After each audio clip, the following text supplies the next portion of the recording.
क्वेटा, आज माँ को दवाई देना मत भूलना और नंदनी को स्कूल छोड़ने भी जाना है। हाँ जी, आप बेफिक्र रहिए, मैं सब संभाल लूंगी। आप बस अपने ऑफिस के काम पर ध्यान दीजिए। बहू, आज खाने में मेरी पसंद की दाल बना देना। तेरे हाथ का खाना बहुत अच्छा लगता है मुझे। जरूर माँ जी, आपकी पसंद का ख्याल रखना तो मेरा फर्ज है। भाभी, आपको तो बस मम्मी मम्मी ही करना आता है, कभी मेरी भी सुन लिया करो। ससा मत कहो, तुम भी तो इसी घर की बेटी हो, तुम्हारी बात भी इतनी ही मानी रखती है। अरे भाई, इतनी प्यारी सुबह में झगड़ा मत करो। मैं चलता हूँ, शाम को मिलते हैं। जी, संभल कर जाइएगा।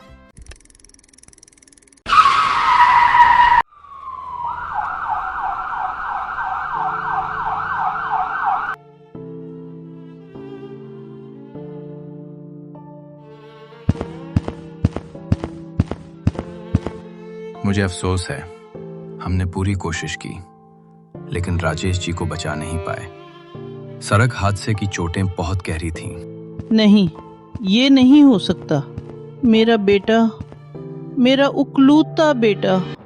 माँ जी, संभालिए अपने आप को। तू मुझे मत छू। जजा से गया मेरा बेटा, तूने ही उसे उस दिन ऑफिस भेजा था। माँ जी, ये हादसा था, मेरा उसमें क्या कसूर।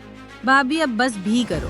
भैया चले गए और आप सफाई दे रही हैं। नंदनी, मैं भी इतना ही रो रही हूँ जितना आप लोग। मैंने भी अपना शौहर खोया है।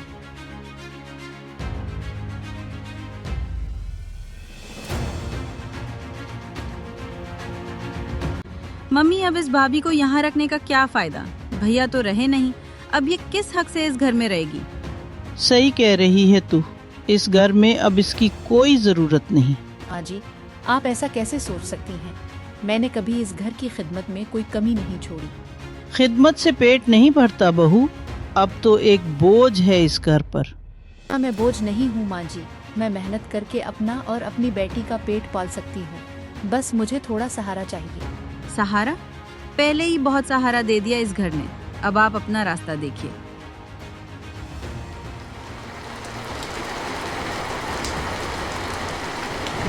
क्वेटा, इस घर में अब तेरी कोई जगह नहीं है, निकल जा यहाँ से। माँ जी, मेरी क्या गलती है? मैंने तो हमेशा इस घर की खिदमत की है। गलती? तूने मेरे बेटे को खा लिया। इसके जाने के बाद अब तू यहाँ रहकर क्या करेगी? मैं आपकी बहू हूँ माँ जी, आपका भी तो कोई फर्ज बनता है मेरे हक में। फर्ज? मेरा बेटा गया, अब तेरी कोई जिम्मेदारी नहीं मुझ पर। कल सुबह तक इस घर से चली जा, बस। माँ जी, बाहर बारिश हो रही है, मुझे कम से कम सुबह तक तो रखने दीजिए। मेरी बेटी छोटी है, इसी से बुखार भी है। नहीं, अभी इसी वक्त मुझे तेरी सूरत नहीं देखनी। भाभी, बहस मत कीजिए, जितनी जल्दी निकलेंगी उतना अच्छा रहेगा सबके लिए। ठीक है माँ जी, मैं जा रही हूँ, पर याद रखिएगा, एक दिन आप पछताएंगी। पिछताना तो दूर, मुझे तेरा नाम भी नहीं सुनना इस घर में। चलो बेटा, हमें एक नई जिंदगी शुरू करनी है।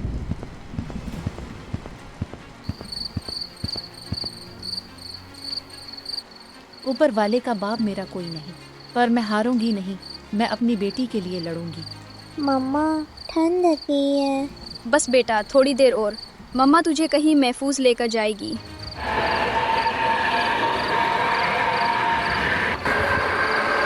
बेटी, इतनी रात को अकेली कहाँ जा रही हो, वो भी इस छोटी बच्ची के साथ? अब बाबा, घर से निकाल दी गई, कोई ठिकाना नहीं है। ऊपर वाले, चलो, यहाँ पास ही एक आश्रम है, वहाँ की संचालिका बहुत नेक दिल है, तुम्हें और तुम्हारी बच्ची को पनाह मिल जाएगी।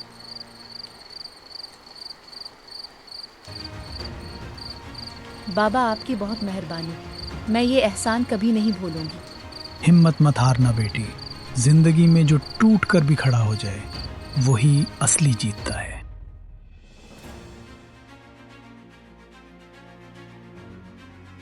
बेटी, तुम रात भर यहाँ रुक सकती हो। बताओ, क्या हुआ तुम्हारे साथ? दीदी, शौहर की मौत के बाद सास ने घर से निकाल दिया। अब मेरे पास न घर है न पैसा। फिक्र मत करो, यहाँ हम औरतों को सिलाई और पढ़ाई का काम सिखाते हैं। तुम चाहो तो यहाँ रहकर कुछ सीख सकती हो। दीदी मैं पढ़ी लिखी हूँ, ग्रेजुएट हूँ, बस शादी के बाद पढ़ाई आगे नहीं बढ़ा पाई। तो फिर तुम कोई सरकारी नौकरी की तैयारी क्यों नहीं करती? आजकल बहुत सी लड़कियां यूपीएससी का इम्तहान देकर अफसर बन रही हैं। दीदी ख्वाब तो बड़ा है, लेकिन इतना पैसा कहाँ से लाऊं किताबों के लिए, और रानी की देखभाल कौन करेगा? ये आश्रम है बेटी, यहाँ बच्चों की देखभाल का इंतज़ाम भी है। तुम दिन में पढ़ाई करो, हम रानी को संभाल लेंगे। दीदी आपने मुझे नई उम्मीद दे दी, मैं वादा करती हूँ मैं मेहनत में कोई कमी नहीं छोड़ूंगी।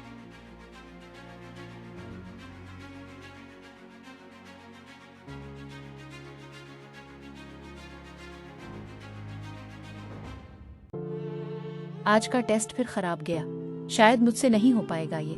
क्वेटा, हार क्यों मान रही हो? अभी तो शुरू है। दीदी 3 साल हो गए मेहनत करते हुए, दिन में सिलाई का काम, रात में पढ़ाई। कभी कभी लगता है जिस्म अब साथ नहीं देगा। याद है वो रात जब तुम यहाँ आई थी? तुमने कहा था मैं हारूंगी नहीं। वो क्वेटा कहाँ गई? मम्मा आप रो क्यों रही हो? नहीं बेटा, मम्मा की आंख में कुछ चला गया। मम्मा आप कहती हो ना कि मेहनत करने वाले कभी हारते नहीं, तो आप क्यों हार मान रही हो? तो ने तो मम्मा को ही सबक सिखा दिया बेटा। ठीक है, अब मैं फिर से कोशिश करूंगी। क्वेटा, क्वेटा जल्दी आओ, रिजल्ट आ गया है। दीदी मेरी तो हिम्मत ही नहीं हो रही देखने की, आप ही देख लीजिए। क्वेटा तुमने कर दिखाया, तुम्हारा सिलेक्शन हो गया है। तुम IAS अफसर बन गई हो। क्या क्या सच में? मम्मा आप अफसर बन गए? हाँ बेटा, मम्मा ने कर दिखाया। अब कोई हमें कभी बेसहारा नहीं कह पाएगा। मुझे पता था क्वेटा, तुम में वो आग है जो हर मुश्किल को जला सकती है। दीदी ये जीत सिर्फ मेरी नहीं, आपकी भी है। आपने ना सहारा दिया होता तो मैं यहाँ तक कभी नहीं पहुँच पाती।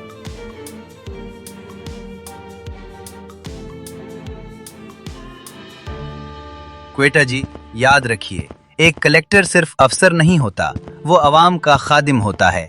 कभी अपनी जड़ों को मत भूलिएगा। सर, मैं खुद उन्हीं जड़ों से निकली हूँ जहाँ इंसाफ के लिए तरसना पड़ता है। मैं कभी नहीं भूलूंगी। कविता जी, आपकी कहानी सुनी है मैंने। घर से निकाले जाने के बाद यहाँ तक पहुँचना, ये बहुत बड़ी बात है। मुश्किलें इंसान को तोड़ने के लिए नहीं, तराशने के लिए आती हैं। मैंने बस यही सीखा है। मैडम, यहाँ के लोग बहुत परेशान हैं। राशन की दुकान पर बड़ा घोटाला चल रहा है। ठीक है, आज ही जांच शुरू करेंगे। अवाम का हक कोई नहीं छीन सकता जब तक मैं यहाँ हूँ। मैडम, आप नई हैं इस इलाके में, आप नहीं समझेंगी यहाँ का सिस्टम कैसे चलता है। सिस्टम में बहुत अच्छे से समझती हूँ। बचपन से देखा है कि कैसे कमजोर को दबाया जाता है। अब वो दिन गए, आपका लाइसेंस मंसूख किया जाता है। मैडम, आपने तो पहले ही दिन इतना बड़ा फैसला ले लिया। जब नीयत साफ हो तो फैसला लेने में देर नहीं लगती।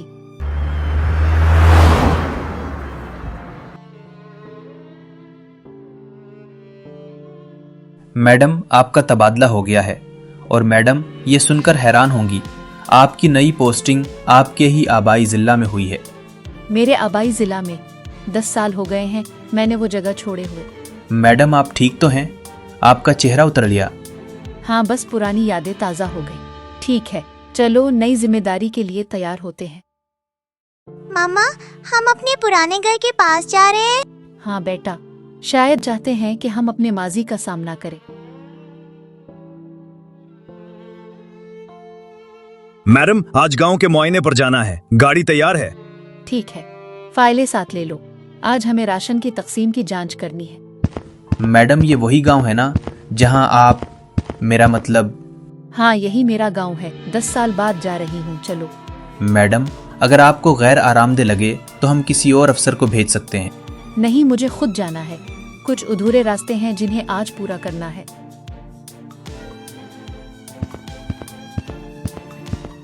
अरे देखो, नई कलेक्टर साहिबा आई हैं। सुना है बड़ी सख्त अफसर हैं, बदउनवानी बिल्कुल बर्दाश्त नहीं करती। और सुना है बड़ी मेहरबान भी है, हर गरीब की मदद करती हैं। बेटा रामू, जरा मुझे भी ले चल, राशन कार्ड की शिकायत करनी है। 3 महीने से राशन नहीं मिला। चलो चाची, कलेक्टर साहिबा सबकी सुनवाई कर रही हैं आज। बेटा, ये तो बता, नंदनी का क्या हाल है? कब से इसका फोन भी नहीं आया। चाची, वो तो अपनी ससुराल में खुद परेशान है। सुना है उसकी सास उसे बहुत तंग करती है, वैसे ही जैसे मैंने क्वेटा के साथ किया था। मैडम, मेरा नाम विद्या देवी है। मुझे 3 महीने से राशन नहीं मिल रहा। मेरा कोई सहारा नहीं है, बेटा भी नहीं रहा। विद्या देवी। आपने मेरा नाम कैसे लिया? आप मुझे जानती हैं? हाँ माँ जी, वही कविता जिसे आपने बारिश की रात घर से निकाल दिया था। क्वेटा बेटा, मुझे माफ कर दे, मैंने बहुत बड़ी गलती की थी। माँ जी, आप रोइए मत, मैंने आपको माफ बहुत पहले कर दिया था। पर मैंने तो तुझे इस रात कुछ नहीं दिया, ना छत ना सहारा, फिर भी तूने इतना बड़ा मकाम कैसे पाया? आपने जो ठोकर दी थी माँ जी, इसी ठोकर ने मुझे यहाँ तक पहुँचाया। मैंने रात दिन पढ़ाई की, अपनी बेटी को भी अकेले पाला। हाँ माँ जी, वो 10 साल की है। राजेश के जाने के बाद वही मेरी हिम्मत बनी। राजेश का नाम सुनकर आज भी दिल टूटता है। क्वेटा, सच बताऊं, तेरे जाने के बाद इस घर में कभी बरकत नहीं रही। माँ जी, नंदनी के बारे में सुना मैंने। क्या हुआ उसके साथ? इसकी शादी हुई, पर इसकी सास भी वैसी ही निकली जैसी मैं तेरे साथ थी। उसे भी घर से निकाल दिया गया था 2 साल पहले। ये तो बहुत दुख की बात है माँ जी। अब समझ आया मुझे, जो बीज मैंने बोया था वही फल आज मेरे घर में लौट कर आया। माँ जी, अब पुरानी बातों में मत जिए, आगे क्या करना है वो सोचिए। नंदनी अभी कहाँ है? अपनी सहेली के घर रह रही है, बहुत तकलीफ में है। मैं इसकी भी मदद करूंगी माँ जी। कोई भी औरत बेघर नहीं रहनी चाहिए, चाहे इसने मेरे साथ कैसा भी बर्ताव किया हो। क्वेटा, तू इतनी बड़ी दिल वाली कैसे बन गई? मैंने तो तुझे इतना दुख दिया। क्योंकि माँ जी, अगर मैं भी नफरत पालती तो मैं आज यहाँ खड़ी नहीं होती। मुझे मेरी बेटी को यही सिखाना था कि माफ करना कमजोरी नहीं, ताकत होती है। मम्मी, ये दादी हैं क्या? हाँ बेटा, ये तुम्हारी दादी है। मेरी बच्ची, मुझे माफ कर दो, मैंने तुम्हारी माँ के साथ बहुत बुरा किया था। दादी, आप रोइए मत, अब आप हमारे साथ ही रहिएगा। क्वेटा, क्या मुझे इस घर में जगह मिलेगी? माँ जी, ये घर आपका ही है। मैंने कभी आपसे नफरत नहीं की, बस हालात से लड़ना सीखा था। भाभी, मुझे माफ कर दीजिए, मैंने आपके साथ बहुत बुरा बर्ताव किया था। नंदनी, अंदर आओ। ये घर तुम्हारा भी इतना ही है जितना मेरा। भाभी, मुझे नहीं पता था कि मेरे साथ भी वही होगा जो मैंने आपके साथ होते देखा था। आज समझ आया कि आपने इस रात कितना दर्द सहा होगा। नंदनी, दर्द तो सबको सिखाता है, बस कुछ लोग वक्त रहते सीख जाते हैं, कुछ को देर लगती है। अब तुम भी यही रहोगी, हम मिलकर आगे बढ़ेंगे। मुझे अपनी बहू पर आज बहुत फख्र है। और मुझे भी माँ जी, कि आखिरकार आप और नंदनी वापस मेरे पास आ गई। खानदान टूटने से नहीं बनता, मुआफ करने से बनता है। क्वेटा, आखिरी बात कहनी है। तूने मुझे सिखाया कि इंसान चाहे कितना भी गिरे, माफी और मेहनत उसे फिर से खड़ा कर सकती है। माँ जी, यही तो जिंदगी है। जो टूटकर भी हार नहीं मानता, वही असली जीत हासिल करता है।